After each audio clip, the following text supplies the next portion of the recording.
Nanawagan naman si Communist Party of the Philippines, New People's Army o CPP-NPA Founding Chairman Jose Maria Sison sa mga mamamayang Pilipino na huwag silang husgahan at sa halip ay suportahan ang usapang pangkapayapaan ng pamahalaan at ng kanilang samahan.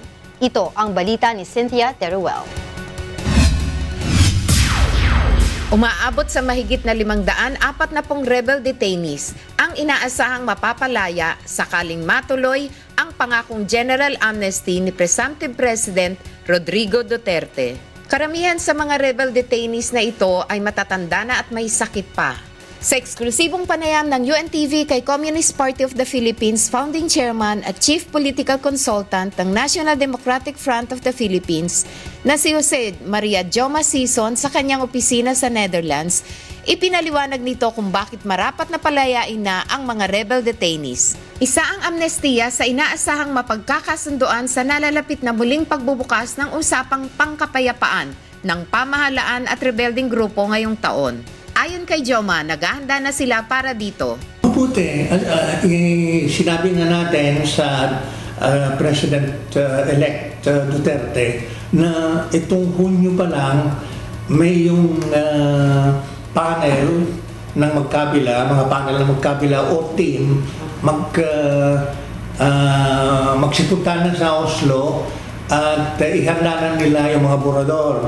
Napipirmahan na lang pagdating ng Hulyo. Ang NDF naghahanda na ng sariling mga papeles, mga borador o traps. Nanindigan naman si Joma na hindi siya tatanggap ng anumang posisyon sa gobyerno sa kabila ng alok ni incoming President Duterte. Ngunit may panukala si Joma sakaling tanungin kung ano ang maibabahagi niya sa Duterte administration. Yung bang iniisip ko nga habang nag-uusap, pwedeng may system of reciprocal advisors o kaya pwedeng magkaroon ng consultative committee or council. Posible yan. At yung habang may ceasefire. Ayon kay Joma, hindi pa niya masabi kung tuluyang magbababa ng armas ang CPP-NPA. Ngunit sa ngayon, dapat na unahin muna ang pagkakaroon ng ceasefire. Yung end of hostilities, pagtatapos ng labanan at yung disposition ng mga puwersa. So, magkakaroon ng agreement tungkol doon.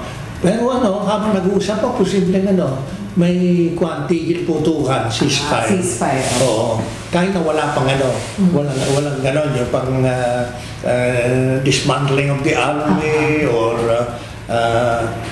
so ceasefire posible. Sa huli, ito ang panawagan ni Joma sa sambayanang Pilipino. Nais namin sa National Democratic Front of the Philippines na suportahan ng mga mamayan ang peace negotiations. At ang magiging point of reference lagi kung ano yung mabuti para sa sambayanang Pilipino. May tataguyod ng